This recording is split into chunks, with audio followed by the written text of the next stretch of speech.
تعالی وبرکاتہ۔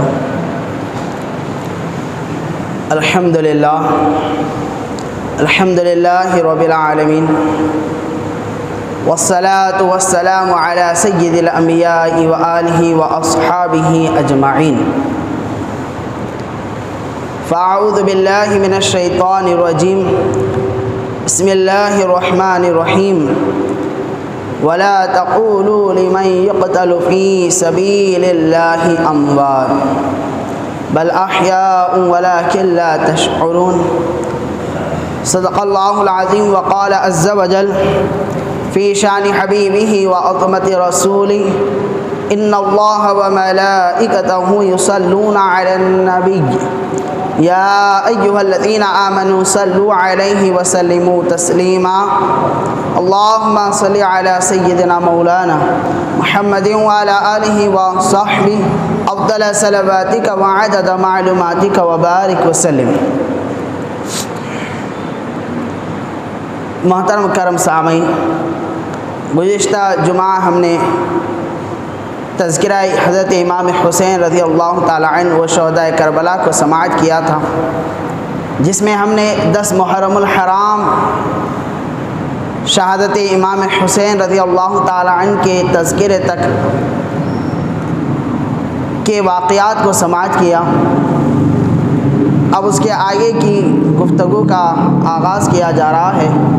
کہ 10 محرم الحرام کے بعد کیا واقعہ ہوا۔ یوں تو ہم میں سے اکثر لوگ شہادت حضرت امام حسین رضی اللہ تعالی عنہ کو 10 محرم الحرام تک بخوبی سنتے ہیں، پڑھتے ہیں،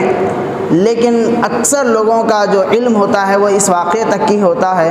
اس کے بعد بھی جو زیادتیاں ہوئی اس طرف ہماری کم و پیش توجہ نہ کے برابر ہوتی ہے۔ بہرحال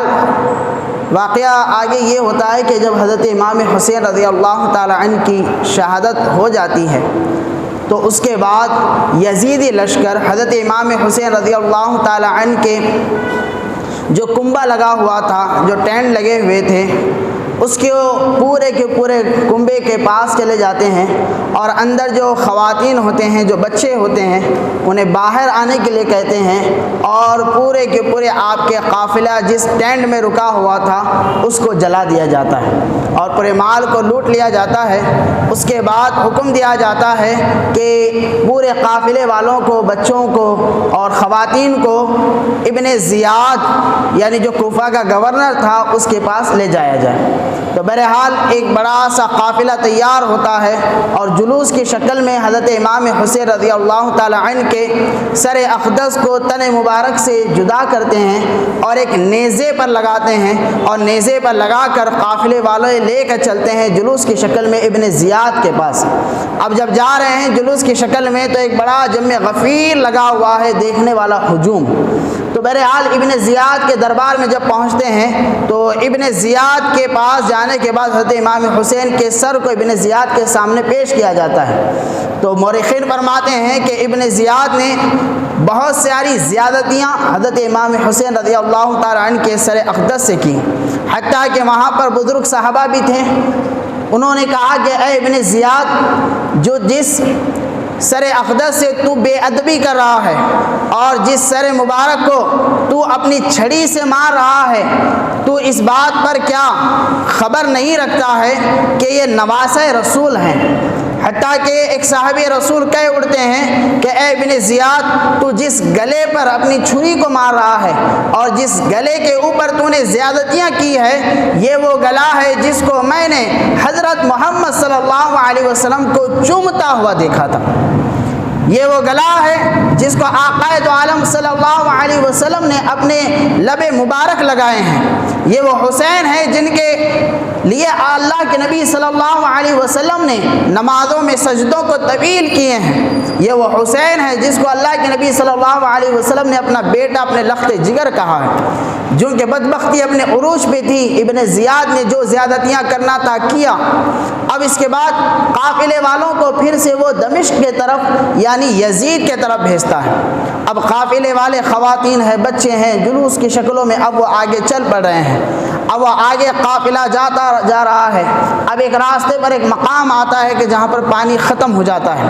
تو پانی جب ختم ہو جاتا ہے تو اس کے بعد قافلے والے ایک مقام پر رک جاتے ہیں،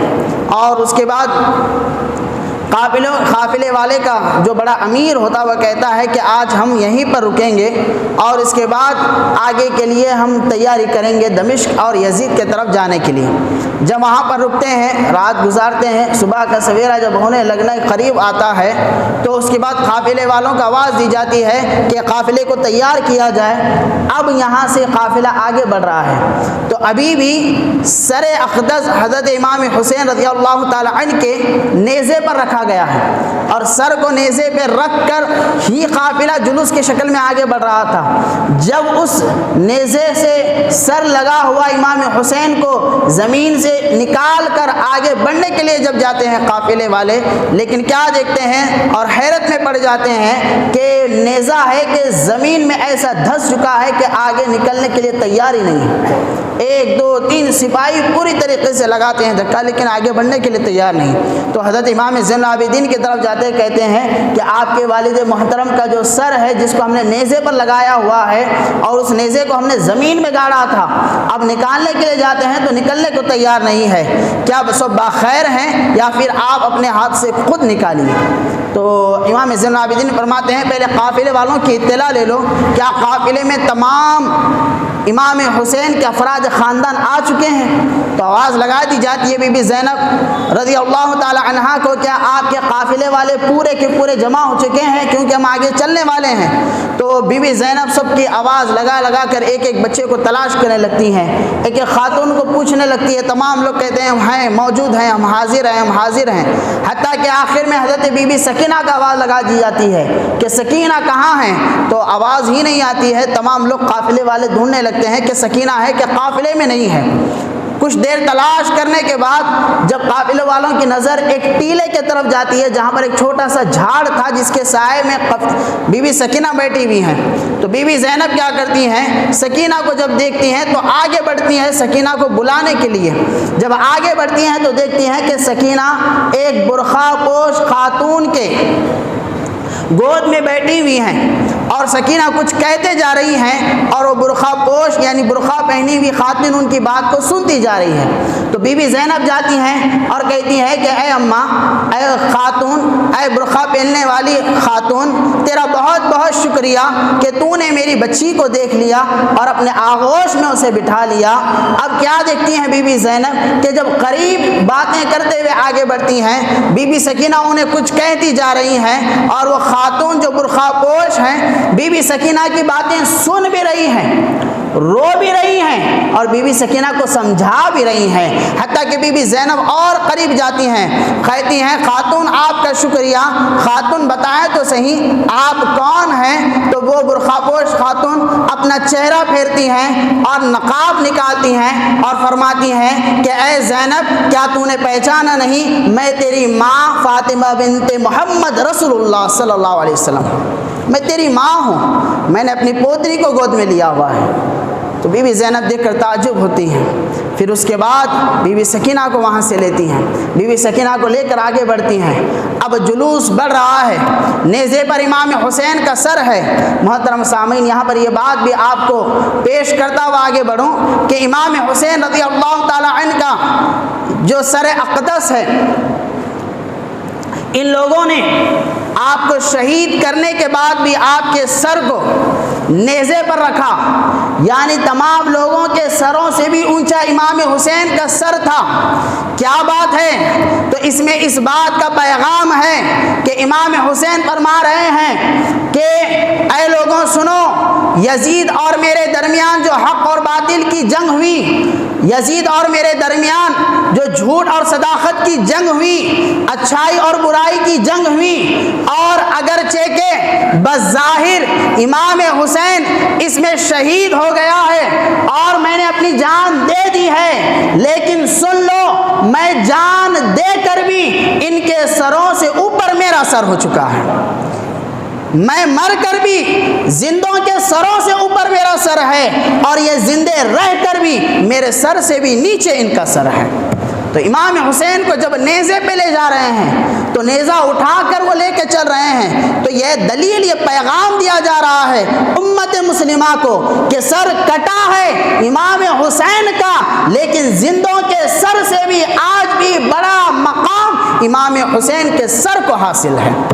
تو سر کٹا ہوا ہے نیزے پر، وہ چل پڑے ہیں آقا۔ اب جب چل پڑتے ہیں دمشق کے راستے پر آتے ہیں،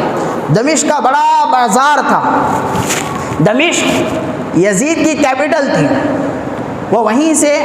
اپنے حکمرانی کو چلایا کرتا تھا۔ جس طریقے سے ہندوستان کا کیپٹل دلی ہے، اسی طرح دمشق کیپٹل سٹی تھی۔ تو بہرحال جب دمشق کے بازار میں چلے جاتے ہیں تو لوگوں کو اطلاع پہنچتی ہے کہ کہیں علاقے میں کوفہ کے بغاوت ہوئی تھی، تو یزید نے اس باغی لوگوں کو کچل دیا اور کچھ قیدی بنے ہوئے ہیں اور انہیں لے کر آیا جا رہا ہے۔ لوگوں کو بھی یہ اطلاع نہیں تھی کہ یہاں پر امام حسین رضی اللہ تعالی عنہ اور ان کے افراد خاندان کو شہید کر دیا گیا، کیونکہ وہ زمانہ آج کی طرح کوئی سوشل میڈیا کا زمانہ تو تھا نہیں۔ وہاں پر ایک مقام سے دوسرے مقام کو اطلاع پہنچنے کے لیے مہینوں لگ جاتی تھی۔ اب یہ ایسا بڑا سانحہ تھا، یہ کوئی جنگ کا معرکہ تو تھا نہیں کہ جو پہلے سے مشہور ہو، ایک نارمل بات تھی جس کو یزید نے اپنی زیادتی پر امام حسین کو شہید کر دیا تھا۔ تو بہرحال لوگوں کو بس اتنی اطلاع ہوتی ہے کہ کہیں بغاوت ہوئی تھی، کہیں جنگ ہوئی تھی، اور جو مرد تھے اس میں ان کو مارا گیا ہے، جو بچے، خواتین، عورتیں تھے ان کو غلام بنا کر یزید کے دربار میں لے جایا جا رہا ہے۔ تو لوگ چھتوں پر تھے، چھتوں پر سے قیدیوں کو جاتے ہوئے دیکھ رہے ہیں۔ اب یہاں بی بی زینب رضی اللہ تعالی عنہا، یہ حضور پاک صلی اللہ علیہ وسلم کی نواسی ہیں، حضرت علی کی بیٹی ہیں اور حضرت فاطمہ الزہرا کی بیٹی ہیں، امام حسین کی بہن ہیں۔ اب یہ تمام خواتین کو لے کر جا رہی ہیں، ہاتھوں میں ان کی ہتھکڑیاں پہنائی گئی ہیں اور یہ خواتین نقاب پہنی ہوئی ہیں، برقع پہنی ہوئی ہیں۔ جب دمشق کے راستے سے تنگ گلیوں سے ہوتے ہوئے نکلتے ہیں، بازار سے ہو کر گزرنے لگتے ہیں تو بازار میں ہجوم جمع ہوتا ہے لوگوں کا، باغیوں کو دیکھنے کے لیے، قیدیوں کو دیکھنے کے لیے۔ کسی کو پتہ نہیں ہے کہ نبی کے گھر کے لوگ یہاں سے جا رہے ہیں، کسی کو کوئی اطلاع نہیں، حتیٰ کہ جب ہجوم جمع ہوتا ہے قیدیوں کو دیکھنے کے لیے تو تھوڑی دیر کے لیے قافلہ رک جاتا ہے۔ اب خاتون ہوتی ہے جو چھت پہ کھڑی ہوئی تھی، ان قیدیوں کو دیکھ رہی تھی، تو وہ خاتون کیا کرتی ہے، فوراً اپنے گھر میں جاتی ہے، گھر میں جا کر اپنے گھر کی عورتوں سے کہتی ہیں کہ مجھے ایسا لگتا ہے کہ یہ قیدی لوگ جا رہے ہیں، جاؤ ان کے لیے پانی بھیج دو۔ تو یہ خاتون جاتی ہیں گھر میں، دوسری خاتونوں کو کہتی ہے، تو تمام خواتین پانی لے کر آتے ہیں، کمبل لے کے آتے ہیں، کچھ کھانے پینے کا سامان ان قیدیوں کے لیے لے کر آتے ہیں۔ تو بیوی زینب پانی لیتی ہیں، کھانے پینے کا سامان، کچھ کمبلیں دی جاتی ہیں ایک خاتون کی طرف سے، تو سب بچیوں کو، تمام عورتوں کو تقسیم کرتی ہیں، تمام لوگ پیٹ بھر کر پانی بھی پی لیتے ہیں، کھانا بھی کچھ کھا لیتے ہیں۔ اس کے بعد بیوی زینب فرماتی ہے کہ ہم کو یہ کھانے پینے کے لیے سامان کس نے دیا؟ تو خاتون کہتی ہیں کہ یہیں پر ہماری ایک بوڑھی اماں ہے، اس نے آپ کو دیکھا تو آپ کے لیے بھیج دیا۔ فرماتی ہیں کہ میں ان سے ملاقات کرنا چاہتی ہوں، ذرا انہیں بلا تو لیجئے۔ تو بھی بلایا جاتا ہے بوڑھی اماں کو۔ جب وہ آتی ہیں تو ان کی کمر پوری جھکی ہوئی ہوتی ہے، بہت بوڑھی، ناتواں اور کمزور ہوتی ہیں۔ نیچے آتی ہیں تو بی بی زینب فرماتی ہیں کہ اماں جان تمہارا بہت بہت شکریہ، ہم چل پڑے ہیں کوفہ کے کربلا کے میدان سے، یزید کے دربار سے دمشق کے اس راستے پر اتنا طویل سفر ہم نے طے کر کے آیا ہے، لیکن راستے میں کسی نے ہم کو کھانے پینے کے لیے بھی نہیں پوچھا۔ آپ کا شکریہ کہ آپ نے کھانے کے لیے بھی دیا، پانی پینے کے لیے دیا اور کمبل اوڑھنے کے لیے بھی دیا۔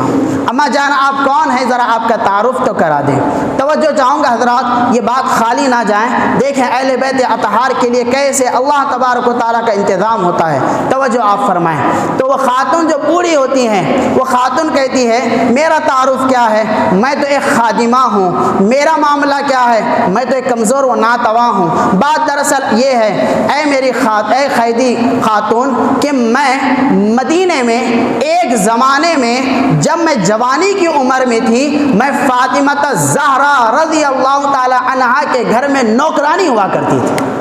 توجہ فرمائیں، وہ بوڑھی خاتون کہتی ہے کہ میں فاطمہ کے گھر میں نوکرانی ہوا کرتی تھی، علی کے گھر کی نوکرانی ہوا کرتی تھی، محمد رسول اللہ کے گھر کے داماد اور بیٹی کی گھر کی نوکرانی ہوا کرتی تھی۔ میں جب جوانی میں تھی تو جب میری مخدومہ کائنات فاطمہ الزہرا رضی اللہ تعالی عنہ سے جدائی کا وقت ہو رہا تھا۔ وہ جانتی تھی میں دمشق میں رہنے والی ہوں۔ جب میں ان سے الوداع کہہ کر اپنے گھر واپس آ رہی تھی، چونکہ ان کے گھر میں نوکرانی کی حیثیت سے میں خدمت انجام دیتی تھی، جب میں واپس اپنے گھر آ رہی تھی تو مخدومہ کائنات فاطمہ الزہرا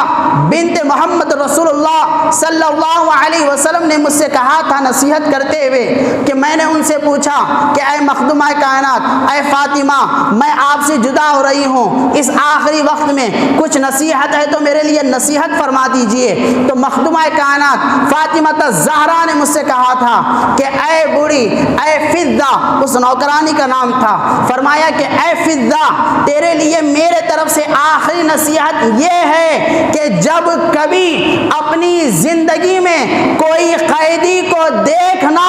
دیکھتے ہی ان کی خدمت میں پانی اور کھانا کو بھیج دینا۔ اپنی زندگی میں جب کسی قیدی کو دیکھنا تو مخدوم کائنات فاطمہ الزہرا رضی اللہ تعالی عنہا کی میرے لیے نصیحت تھی کہ قیدیوں کے لیے پانی اور کھانے کا انتظام کرنا۔ بس اسی نصیحت پہ عمل کرتے ہوئے جب میں نے تم قیدیوں کو دیکھا تو تمہارے لیے کھانے پینے کا میں نے انتظام کر دیا۔ بی بی زینب نے ابھی بھی نہیں کہا کہ وہ کون ہے۔ بی بی زینب مسکراتی ہیں اور فرماتی ہیں کہ اے بوڑھی خاتون، تو نے ہماری خدمت کی، یقیناً یہ تیرے لیے بڑا ہی لائق تحسین ہے۔ اے خاتون، اے بوڑھی اماں، بتا اس خدمت کے صلے میں کیا تو ہم سے کچھ صلہ چاہتی ہے؟ کیا ہم تیرے لیے کچھ کر سکتے ہیں؟ مال کے اعتبار سے تو ہم خالی ہیں، جان کے اعتبار سے بھی ہمارے پاس کچھ ہے نہیں، لیکن بتا اگر ہم تیرے لیے کچھ کر سکتے ہیں۔ تو وہ نوکرانی بی بی فاطمہ کے گھر کی وہ بوڑھی خاتون کہتی ہے اے عورت، اگر میرے لیے کچھ کر سکتی ہیں تو میرے لیے دعا آپ فرما دیں، میں دعا کی محتاج ہوں۔ تو بی بی زینب فرماتی ہیں آپ فرمائیں کہ آپ کے لیے میں کیا دعا فرماؤں؟ تو بوڑھی خاتون کہتی ہیں میرے لیے یہ دعا فرما دیں، جب میں بی بی فاطمہ کے گھر میں نوکرانی تھی تو ان کے گھر میں امام حسن و حسین اور بی بی زینب میرے سامنے ان کی ولادت ہوئی تھی، اور جب ان کی ولادت ہوئی تھی تو ان بچوں کو میں نے اپنے گود میں کھلایا تھا، ان بچوں کو میں نے اپنے گود میں رکھا تھا، اور میں نے ان بچوں کی جب وہ چھوٹے چھوٹے تھے میں نے ان کی خدمت کی۔ میں نے سنا ہے کہ امام حسن کا انتقال ہو چکا ہے، لیکن اس عمر کے آخری پڑاؤ میں نہ جانے کب مجھے موت آ کر گلے لگ جائے، میری آخری خواہش یہ ہے مرنے سے پہلے کہ جس امام حسین اور بی بی زینب کو میں نے اپنے گود میں کھلایا ہے، مرنے سے پہلے میں ان کے چہرے کو دیکھنا چاہتی ہوں،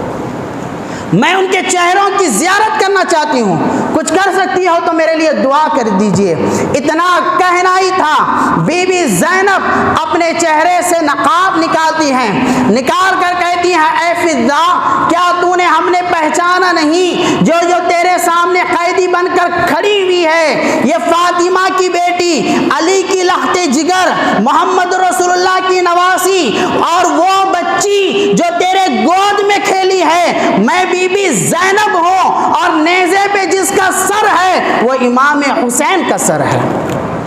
تو بی بی فضہ جو ہی سنتی ہے اللہ اکبر کی چیخ نکالتی ہے۔ توجہ فرمائیں محترم سامعین، وہ حیران ہو جاتی ہے کہ جس کی خدمت کی نصیحت مجھے دی گئی تھی کیا وہ آپ ہیں؟ ایک ماں کی ممتا یہاں پر نظر آتی ہے۔ بی بی فاطمہ نے وہ جانتی تھی کربلا کی زمین پر میری اولاد کو، میرے پوتریوں کو، میرے پوتوں کو، میرے بچوں کو بھوکا پیاسا رکھا جائے گا، اس لیے دمشق کو جانے والی فضہ اپنی نوکرانی کو آپ نے وصیت کر دی کہ جب بھی تم قیدی کو دیکھنا ان کی خدمت میں پانی دے دینا، کھانے کا انتظام کرنا۔ یقین مانے محترم سامعین، یہ وہ ماں کی دعا تھی جو فضہ کی شکل میں دمشق کے بازار میں بی بی فاطمہ کی وہ مدد تھی جو ان کی اولاد بی بی زینب کے لیے آ گئی تھی۔ تو فضہ کہتی ہیں اللہ اکبر، یہ کیا معاملہ ہے، قربان جاؤں مخدومہ کائنات فاطمہ الزہرا کی اپنی اولاد کے لیے تڑپ۔ پھر وہ کیا کرتی ہیں فضہ، ان قیدیوں کے ساتھ ہی یزید کے دربار میں چلی جاتی ہیں۔ آگے توجہ فرمائیں، جب یزید کے دربار میں جاتے ہیں تو یزید کے پاس جانے کے بعد یزید کہتا ہے کہ جتنی قیدیوں کو لایا گیا ہے میرے دربار میں پیش کیا جائے، جتنے باندیاں ہیں ان کو دربار میں پیش کیا جائے۔ جو ہی یہ جملہ نکل جاتا ہے باندیوں کو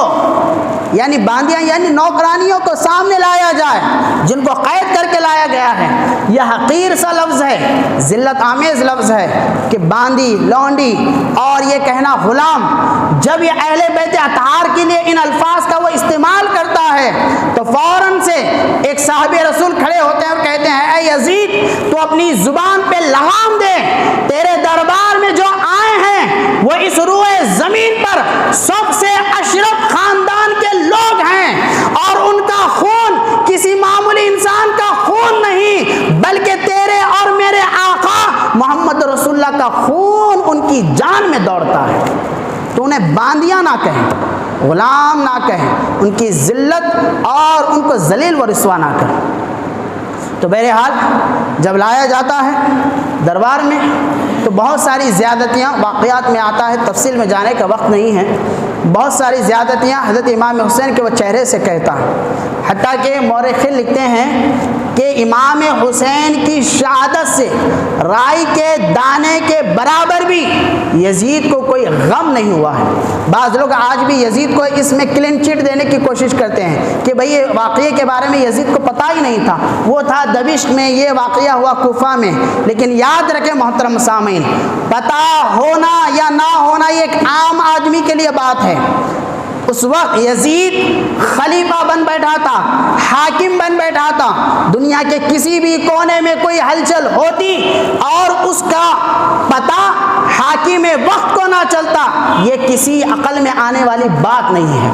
بلکہ مورخین لکھتے ہیں کہ دربار میں یزید کے پیش کیا گیا امام حسین کے سر اقدس کو، اس نے زیادتیاں کی اور اس نے یہ تک کہا کہ بدر کے لوگوں کا ہم نے آج بدلہ تم سے لے لیا۔ الغرض بہت سب زیادتیاں کرتا ہے، تو بی بی زینب کے ساتھ بھی جب وہ زیادتی کرنے کا ارادہ کر لیتا ہے تو فضا فاطمہ الزہرا کے گھر کی وہ نوکرانی وہ آواز لگاتی ہے اے یزید اپنے ہاتھ کو آگے نہ بڑھانا، اپنی زبان کو اور تھوڑی بڑی نہ کرنا، یہ مخدومہ کائنات فاطمہ الزہرا رضی اللہ تعالی عنہا کی بیٹیاں ہیں، ان کے ساتھ زیادتیاں تیرے لیے تیرا خرابہ بن جائے گی، تو اپنی زبان اور اپنے ہاتھ کو لگام لگا دے۔ تو یزید فوراً کہتا ہے کہ یہ کون بڑی عورت ہے جو میرے دربار میں آ کر مجھے للکار رہی ہے؟ اس کی اتنی ہمت کہ یزید کو جواب پلٹ کر دیں، تو فوراً سے اپنے سپاہیوں کو کہتا ہے کہ اے سپاہیاں، یہ جو بوڑھی عورت ہے جو میرے خلاف آواز اٹھا رہی ہے، میری آواز پہ آواز بلند کر رہی ہے، فوراً سے اس کو پکڑ لو اور قید خانے میں رکھ دو۔ تو جو ہی اس طریقے کا حکم نامہ جاری ہوتا ہے، فضا کہتی ہیں تجھے جو کرنا ہے وہ کر لے، میں اپنی آواز کو اہل بیت اطہار کے لیے بلند کرتے رہوں گی۔ حتیٰ کہ فضا یہ حبشی تھی اور حبشہ سے یہ تعلق رکھتی تھی، جو ہی ان کو پکڑنے کے لیے تلوار نکال کر سپاہی آگے بڑھنے لگتے ہیں، جو پروٹوکول میں یزید کے جو سپاہی ٹھہرے ہوئے تھے وہ فوراً یزید کے اوپر اپنی تلوار کو نکالتے ہیں اور کہتے ہیں کہ اے یزید، جس بوڑھی خاتون کو تو قید میں لینے کی بات کہہ رہا ہے یہ حبشہ سے تعلق رکھنے والی ہے، یعنی ہمارے خاندان اور ہمارے قبیلے سے اس کا تعلق ہے، یہ ہمارے گھر کی بوڑھی عورت ہے،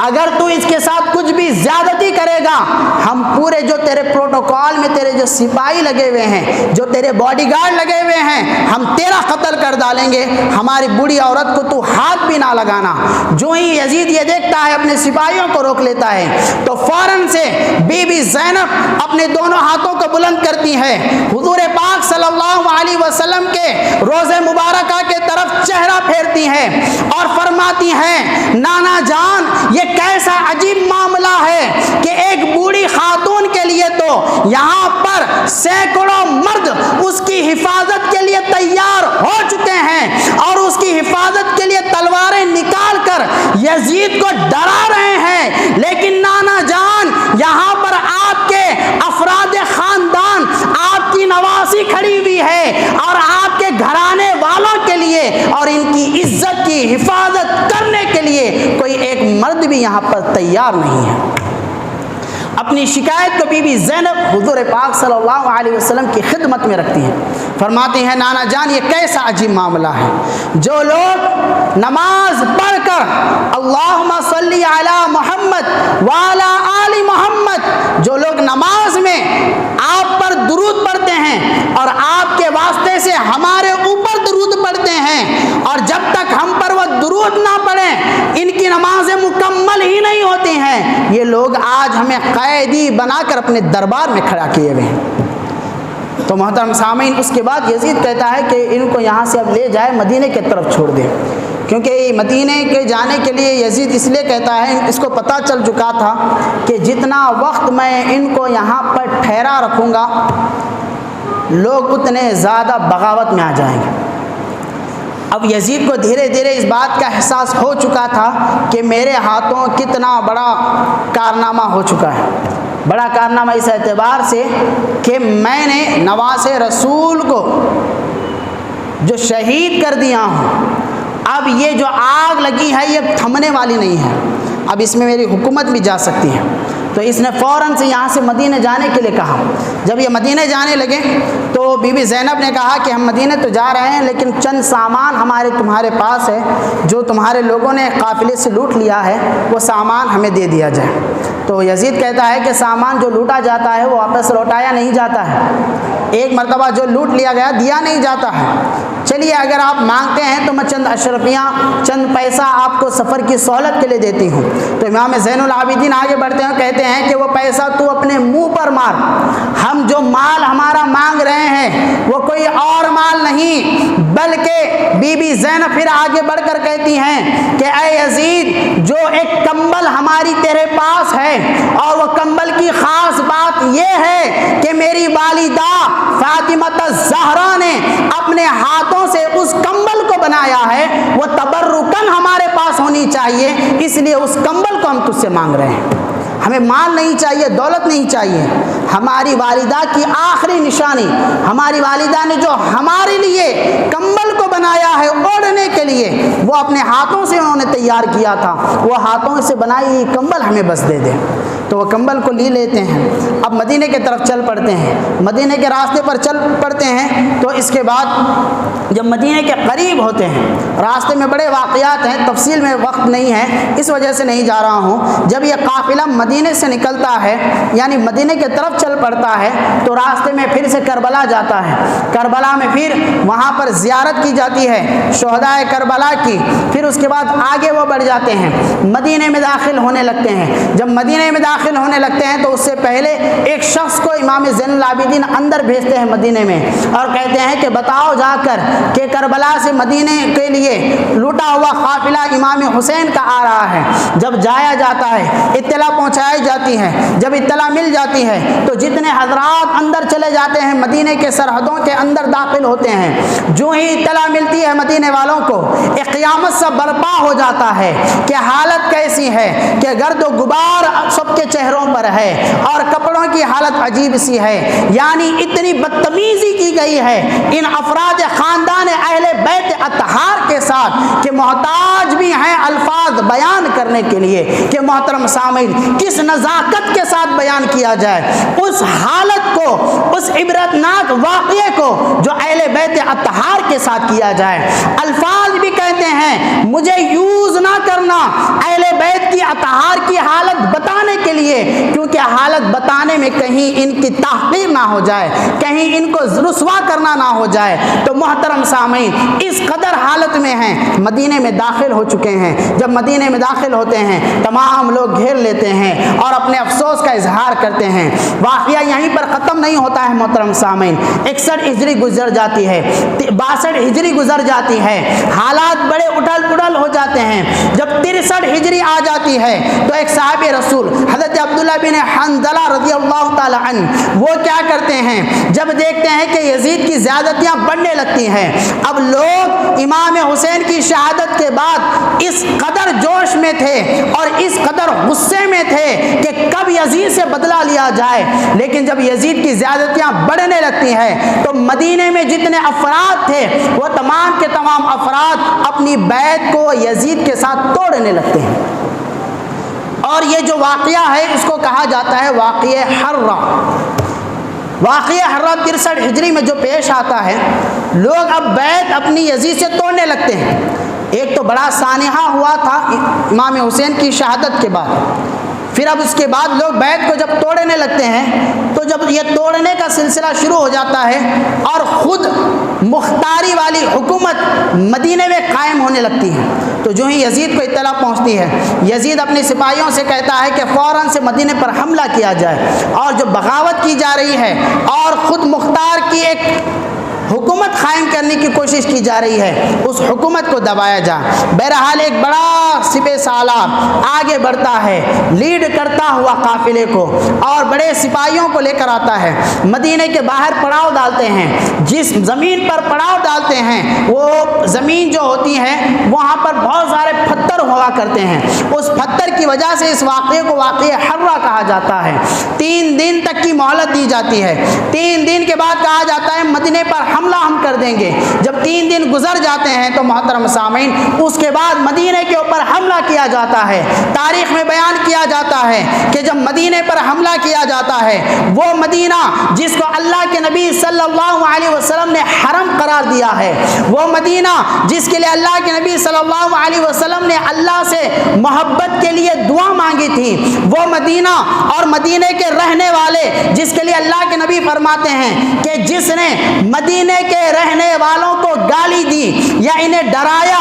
یا انہیں دھمکایا یا ان کو تکلیف بھی پہنچائی، جس نے ان کو تکلیف پہنچائی اس نے مجھ کو تکلیف پہنچائی، اور جس نے مجھ کو تکلیف پہنچائی اس نے اللہ تبارک و تعالیٰ کو تکلیف پہنچائی۔ وہ مدینہ جس کے لیے اللہ کے نبی فرماتے ہیں جو یہاں پر رہتا ہے اس سے محبت کیا کرو، کیونکہ مدینے کے رہنے والوں کو مجھ محمد سے نسبت حاصل ہے۔ وہ مدینہ اور مدینے کے رہنے والے انصار صحابہ جن کے لیے اللہ کے نبی نے کہا تھا کہ اے انصار، میں محمد صلی اللہ علیہ وسلم فتح مکے کے بعد بھی تمہارے ساتھ ہی جینا پسند کروں گا اور تمہارے ساتھ ہی مرنا پسند کروں گا۔ وہ مدینہ جہاں پر مزار رسول ہے اس حصے کو جنت کا حصہ قرار دیا جاتا ہے، اس مدینے پر یزید حملہ کرتا ہے، نہ صرف حملہ کرتا ہے بلکہ کم و پیش 12,000 لوگوں کو شہید کر دیا جاتا ہے، اور کئی ساری خواتین نوجوان لڑکیوں کو ان کے ساتھ زنا بدکاری کیا جاتا ہے، حتیٰ کہ مسجد نبوی میں 3 دنوں تک نہ اذان ہوتی ہے نہ اقامت ہوتی ہے، وہاں پر گھوڑے باندھ دیے جاتے ہیں اور گھوڑے مدینہ مسجد میں ہی پوری غلاظت کرنے لگتے ہیں۔ صحابی رسول حضرت سعید بن مسیب رضی اللہ تعالی عنہ بیان فرماتے ہیں، حضرت ابو ہریرہ رضی اللہ تعالی عنہ کے داماد ہیں، تابعی ہیں، یہ فرماتے ہیں کہ میں 3 دن جب یزید نے مدینے کو حلال کر دیا تھا میں نے اپنے آپ کو ممبر رسول سے قید کر لیا تھا، جب بھی کوئی یزیدی لشکر کا سپاہی مجھے مارنے کے لیے آتا تو میں مجنون ہو جاتا، پاگلوں جیسی حرکت کرنے لگتا، تو لوگ کہتے ہیں یہ پاگل ہے اس کو چھوڑ دو۔ تو آپ فرماتے ہیں کہ میں 3 دن تک مدینہ مسجد میں رہا، نہ یہاں پر اذان ہوئی، نہ یہاں پر جماعت ہوئی، نہ یہاں پر اقامت کہی گئی، بلکہ کوئی حرکت یہاں پر نہیں ہوئی۔ غور فرمائیے محترم سامعین، وہ مدینہ منورہ کا حرم جہاں پر نماز ایک پڑھنے پر 50,000 نماز پڑھنے کا ثواب ملتا ہے، جہاں پر جینا اور مرنا ہر ایک امتی کی خواہش ہوا کرتی ہے، وہ مدینہ جس کے لیے اللہ کے نبی صلی اللہ علیہ وسلم نے حرم کہہ کر اس کی مرتبے کو بلند فرمایا ہے، اس مدینے میں کہیں پر بھی نماز نہیں ہوتی ہے۔ لیکن یہی تابعی فرماتے ہیں 3 دنوں تک تو کوئی نماز نہیں ہوئی، لیکن قربان جائیں وہ فرماتے ہیں کہ جب بھی اذان کا وقت ہوتا اور جب بھی نماز کا وقت ہوتا میں نے اپنے کان قبر رسول کے طرف لگائے تو میں کیا سنتا ہوں، جب اذان کا وقت ہوتا تو قبر رسول میں سے اذان کی آواز سنائی دینے لگتی تھی، اور جب نماز کا وقت ہوتا، جماعت کھڑی کرنے کا وقت ہوتا تو میں نے قبر رسول میں سے محمد رسول اللہ صلی اللہ علیہ وسلم کو اپنے دونوں صحابی کے ساتھ نماز پڑھنے کی آوازوں کو قبر کے اندر سے آتے ہوئے سنا تھا۔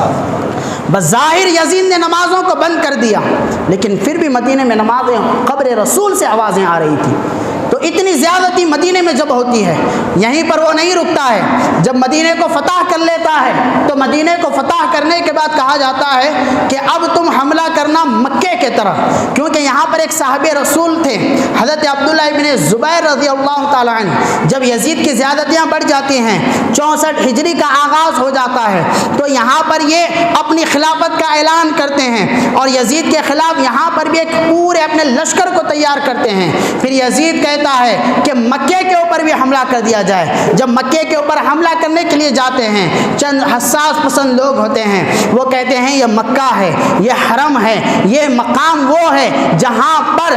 چمٹی کو بھی مارنے کی اجازت نہیں ہے، جہاں پر گھاس کو کاٹنے کی بھی اجازت نہیں ہے، حتیٰ کہ اگر حرم کے صحن میں، توجہ فرمائیں،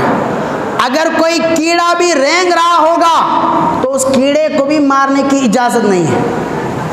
اتنا ادب و احترام کرنا ہے۔ تو احساس دلانے والوں نے دلایا، کیا ہم یہ غلط نہیں کہہ رہے ہیں؟ کیا ہم یہ کام غلط نہیں کر رہے ہیں کہ ہم مکے کے اوپر حملہ کر رہے ہیں؟ لیکن بدبختی اتنے عروج پہ تھی محترم سامعین، یہ لوگ اس بات کو ٹال دیتے ہیں اور کہتے ہیں کچھ بھی ہو جائے، یزید کا حکم ہے، اب مکے کے اوپر حملہ کر دیا جائے گا۔ محترم سامعین، وہ مکہ جہاں پر صفا و مروہ ہے، وہ مکہ جہاں پہ مقام ابراہیم ہے، وہ مکہ جہاں پہ حجر اسود ہے، میزاب رحمت ہے، جہاں پر خدا کا قرآن اترا ہے اور جہاں پر خود خدا کا گھر موجود ہے، جہاں پر انبیاء علیہ السلام نے اپنی زندگیوں کو کاٹا ہے اور جس کے طرف چہرہ کر کے ہم نماز پڑھتے ہیں، اس مکے کے اوپر بھی یزید نے حملہ کروایا، اور ایسا حملہ کرواتا ہے منجیخ کے اندر بڑے بڑے پتھروں کو رکھ کر مکے کے اوپر مارا جاتا ہے۔ یعنی جس طرح غلیل ہوتا ہے، جس کو عام الفاظ میں ہم کہتے ہیں غلیل، جس کے اندر پتھر رکھ کر بچے کھیلتے ہیں، ایسے ہی بڑا منجیخ نامی ایک بڑا سا ہتھیار اس زمانے میں یوز کیا جاتا تھا، اس میں بڑے بڑے پتھر رکھ دیے جاتے ہیں اور مکے کے اوپر پھینک دیے جاتے ہیں، حتیٰ کہ روایت میں آتا ہے وہ بڑے بڑے پتھر آ کے جب کعبۃ اللہ کے اوپر گرنے لگے، پتھر سے پتھر ایسے ٹکرانے لگے کہ خدا کے گھر کا غلاف بھی اس میں جل کر خاک ہو گئے۔ نہ صرف غلاف، بلکہ حضرت اسماعیل علیہ السلام کے لیے جو دمبا اللہ نے جنت سے بھیجا تھا، ابراہیم علیہ السلام کی قربانی کے وقت ابراہیم علیہ السلام نے اس دمبے کو ذبح کرنے کے بعد اس دمبے کو جو کہ جنت سے آیا تھا، اس کے سینگ کو بطور نشانی کعبۃ اللہ کے چھت کے اوپر رکھا تھا۔ تو جب یزید نے حملہ کر دیا، یہ جنت سے آئی ہوئی نشانی خود یہ بھی اس غلاف کے ساتھ جل کر خاک ہو جاتی ہے۔ بڑا نقصان کعبۃ اللہ کو پہنچتا ہے۔ نہ صرف یہ محترم سامعین، جیسے میں نے کہا کہ جہاں پر گھاس کو اکھاڑنا بھی منع ہے، چمٹی کو مارنا بھی حرام ہے، اس کعبۃ اللہ کے اندر یزید کا لشکر گھستا ہے اور کئی سارے اسلاف اور بزرگان دین کو، ان کے گردنوں کو وہاں پر اڑا دیا جاتا ہے۔ جب یہ بربریت ہو رہی تھی، اسی دوران فرمان آتا ہے کہ اے یزیدی لشکروں، کس کے لیے لڑ رہے ہو؟ ابھی ابھی اطلاع ملی ہے کہ جہاں پر تم نے مکے کے اوپر حملہ کر دیا، اسی دم مدینے میں جو تم نے بے حرمتی کر دی، اسی دم یزید کے اوپر اس کے سر میں ایسا درد ہونے لگا کہ تم نے مکہ اور مدینے کے اوپر حملہ کر دیا، اللہ کا عذاب یزید کے اوپر آ گیا اور یزید پیر لگڑ کر مر چکا ہے، ختم ہو چکا ہے۔ حتیٰ کہ ایک روایت میں یہ بھی آتا ہے کہ ایک خاتون جس کی محبت میں یہ گرفتار تھا، وہ اس کو جنگل میں لے جاتی ہے اور جنگل میں لے جا کر کہتی ہے تم مجھ سے کیا محبت کرے گا، تو نے تو نواز رسول سے وفاداری نہیں کی ہے۔ اور اس خاتون نے اس کو جنگل میں مار کر اس کی لاش کو وہیں پر پھینک دیا، اور جب وہ لاش یزید کی جنگل میں پڑ جاتی ہے تو چیل، کوے اور بڑے بڑے جانور آ کر اس کی لاش کو نوچ نوچ کر کھا کر ختم کر دیتے ہیں۔ پھر یزید کی لاش کہاں گئی آج تک لاپتہ ہے، کہاں دفن کیا گیا کسی کو پتہ نہیں۔ تو تو بہرحال مکے پہ حملہ ہونا تھا، یہاں پر خدا کا عذاب اس پر نازل ہوتا ہے، اور فوراً سے محترم سامعین وہ یزیدی لشکر وہاں سے بھاگ جاتے ہیں۔ یہ آگ اتنے بڑی ٹھنڈی نہیں ہوتی ہے، بلکہ اس کے بعد یزید کے بیٹے سے کہا جاتا ہے کہ تم یزید کے جانشین ہو، تم اپنے تخت پر آ کر بیٹھ جاؤ اور حکم جاری فرما دو۔ غور فرمائیے محترم سامعین، یزید کے بیٹے کو جب تخت آفر کیا جاتا ہے، آپ آؤ، اب آپ ہمارے حاکم ہوں گے، اب آپ ہمارے آقا ہوگے، تو یزید کا بیٹا کیا کہتا ہے؟ یزید کا بیٹا یہ کہتا ہے کہ جس تخت پر نواسے رسول کے خون کے چھینٹے اچھالے گئے ہوں، میں اس تخت کو اپنے پاؤں کے ذریعے رون کر پھینک دیتا ہوں، میں اس تخت کو کبھی قبول نہیں کروں گا۔ میرے باپ نے جو کام کیا اس کے لیے وہ خود ذمہ دار ہے، میں اس تخت پر آ کر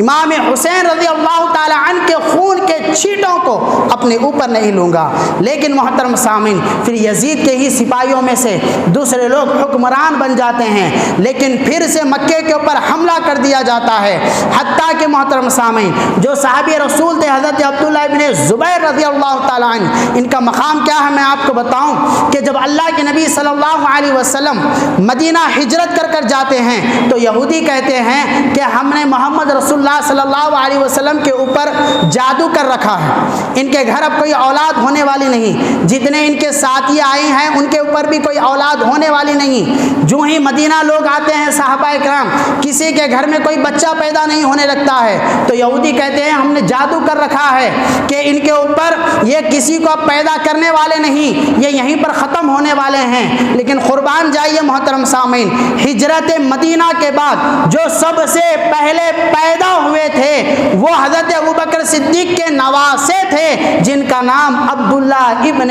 زبیر رضی اللہ تعالی عنہ تھا۔ حضور نے اپنے منہ مبارک سے کھجور کھا کر ان کو کھجور کھلایا تھا۔ یہ عبداللہ ابن زبیر تھے کہ اللہ کے نبی صلی اللہ علیہ وسلم ایک مرتبہ پچھنا مارتے ہیں، پچھنا کرنے کے بعد جو خون نکلتا ہے ایکسٹرا، اس خون کو اللہ کے نبی ان کے ہاتھ میں دیتے ہیں، فرماتے ہیں کہ کہیں ایسے مقام پر اسے ڈال دینا کہ کہیں کسی کا پاؤں یا کوئی بے ادبی نہ ہو جائے۔ تو وہ نکلتے ہیں لے کر خون کو لے کر نکلتے ہیں، تو جانے کے بعد سوچتے ہیں ایسا دنیا میں کون سا مقام ہوگا جہاں پر اس خون کے ساتھ بے ادبی نہ کی جائے۔ تو بہت زیادہ سوچتے ہیں، سوچنے کے بعد کہتے ہیں کہ دنیا میں کہیں پر بھی اس خون کی بے ادبی ہو سکتی ہے، میں کہیں اس کو حفاظت سے نہیں رکھ سکتا،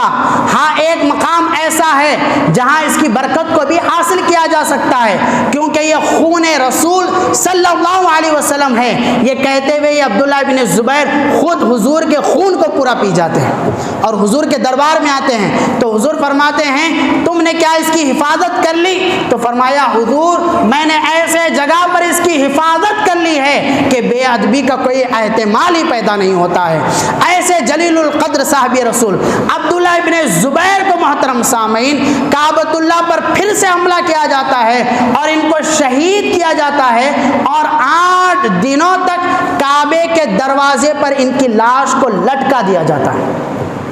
یہ یزید کے طرف سے یزید کے لوگ کرتے ہیں۔ تو بتانا مقصد یہ ہے کہ واقعہ کربلا کو ہم واقعہ امام حسین تک محدود نہ کریں۔ آپ کی شہادت نے تو ان واقعات کو ایک حد تک روک دیا تھا، ورنہ یاد رکھیں امام حسین اگر نہ نکلتے یزید کے خلاف، اسلام کی جو تصویر آج ہمارے سامنے ہے مختلف ہوا کرتی اور یہ پلٹ کر تاریخ خود ہمارے خلاف ٹھہرا کرتی تھی۔ امام حسین کی شہادت نے کئی حضرات کو اس بات پر آمادہ کر دیا کہ نواز رسول جب شریعت کو بچانے کے لیے اپنی جان دے سکتے ہیں تو ہم عام انسان ہماری حیثیت کیا ہے، ہم یزید کے خلاف اٹھ کھڑے ہو جائیں گے۔ یہی وجہ تھی کہ مکے کے رہنے والے، مدینہ کے رہنے والے، مختلف مقامات کے رہنے والے یزید کے خلاف کھل کر آتے ہیں اور اس کے خلاف، اس کی بغاوت اور اس کی بربریت کے خلاف اپنی آوازوں کو بلند کرتے ہیں۔ بہرحال محترم سامعین، وقت کی تنگی ہے، ورنہ واقعہ کربلا سے ایسے درس و عبرت ہمیں حاصل ہوتے ہیں کہ اگر بتانے لگ جائیں تو یہ وقت ناکافی ہمارے لیے ہوگا۔ بس سننے تک ہی اس چیز کو ہمیں محدود نہیں رکھنا چاہیے۔